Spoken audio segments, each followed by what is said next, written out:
Ada satu cerita di dunia sepak bola yang jujur aja agak aneh. Ceritanya soal misteri transfer 70 juta euro. Dan di tengah-tengahnya ada satu nama, Nico Pas. Yuk kita bongkar bareng-bareng teka-teki ini. Oke, jadi kita mulai dari sini ya. Kenalin, ini dia gelandang muda yang lagi jadi rebutan se-Eropa. Namanya Nico Pas. Dan dia ini bukan sekedar pemain muda berbakat biasa loh. Banyak yang bilang dia itu the next big thing. Klub-klub raksasa dunia semuanya ngantri. Pengamat bola juga kayaknya udah kehabisan kata-kata buat muji dia.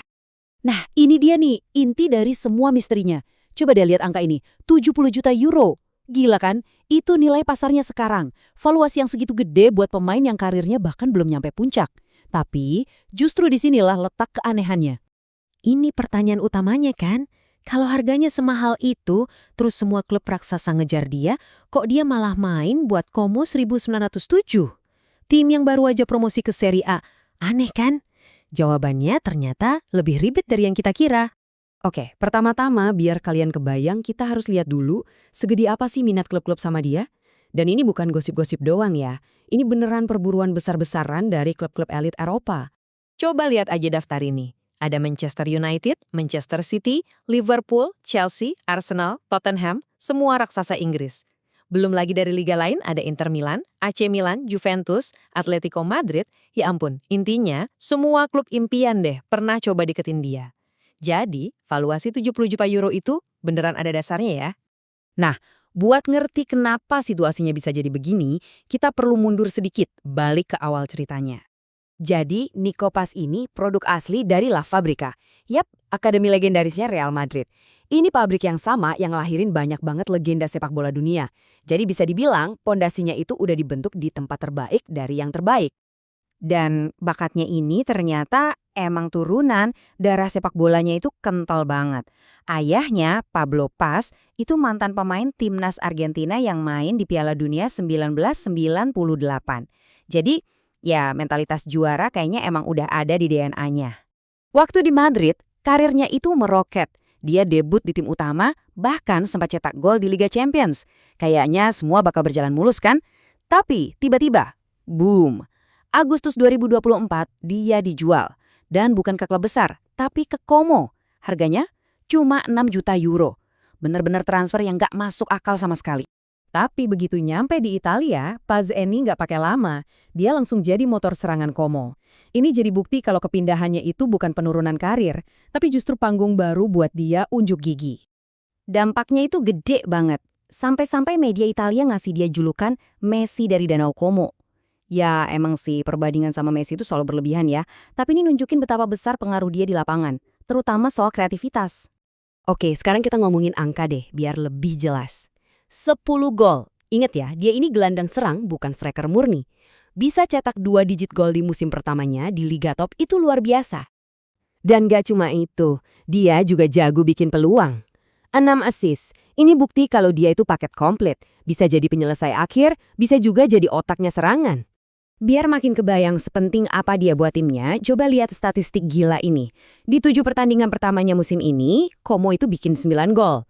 Nah, dari 9 gol itu, Pas terlibat langsung di 8 golnya. Gila kan? Entah dia yang ngegolin atau dia yang ngasih assist. Dia bukan cuma bagian dari serangan, dia adalah serangannya Como. Dan pujiannya datang dari orang yang paling ngerti dia sekarang. Pelatihnya sendiri, sang legenda Cesc Fabregas, bilang kalau buat Paze, batasnya tuh cuma langit.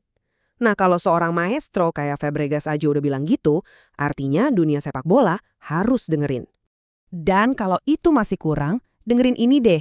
Pelatih timnas Argentina yang juara dunia, Lionel Scaloni, secara terang-terangan bilang kalau Real Madrid seharusnya nggak usah mikir 2 kali buat bawa dia pulang. Wow, ini udah kayak stempel pengakuan dari level paling tinggi di sepak bola.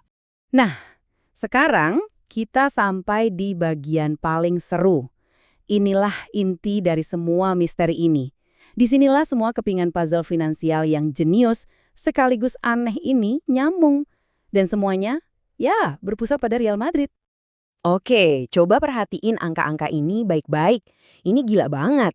Como beli dia cuma 6 juta euro. Tapi Real Madrid punya klausul rahasia. Mereka bisa beli dia balik dengan harga cuma sekitar 10 juta. Padahal Como udah nolak tawaran 40 juta dari Tottenham. Dan nilai pasar dia sekarang udah nyentuh 70 juta. Ini bukan sekedar transfer biasa. Ini strategi tingkat dewa dari Real Madrid. Jadi intinya tuh gini, Real Madrid ini kayak menyekolahkan aset berharganya di tempat lain, dibiarkan berkembang, nilainya meroket, tapi Madrid tetap pegang kunci buat bawa dia pulang kapan aja dengan harga super murah. Ini kayak main catur, dan Real Madrid udah skakmat dari awal. Oke, jadi dengan situasi yang super unik ini, masa depan Nico Paz sekarang ada di persimpangan jalan. Kira-kira pilihan apa aja yang dia punya? Setidaknya ada 3 jalan utama di depan dia. Pilihan pertama, jadi sang loyalis. Tetap di Como, jadi bintang utama di sana, dan ikut ngebangun masa depan klub itu. Pilihan kedua, the comeback kid. Balik ke Real Madrid dengan harga murah dan berjuang mati-matian buat dapat tempat di antara para superstar. Atau pilihan ketiga, jadi sang pemecah rekor. Mendorong transfer super mahal ke klub elit lain. Jadi kira-kira mana yang bakal dia pilih?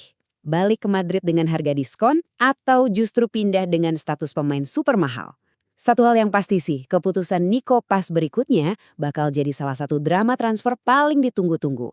Dan seluruh dunia sepak bola sekarang lagi nungguin jawabannya.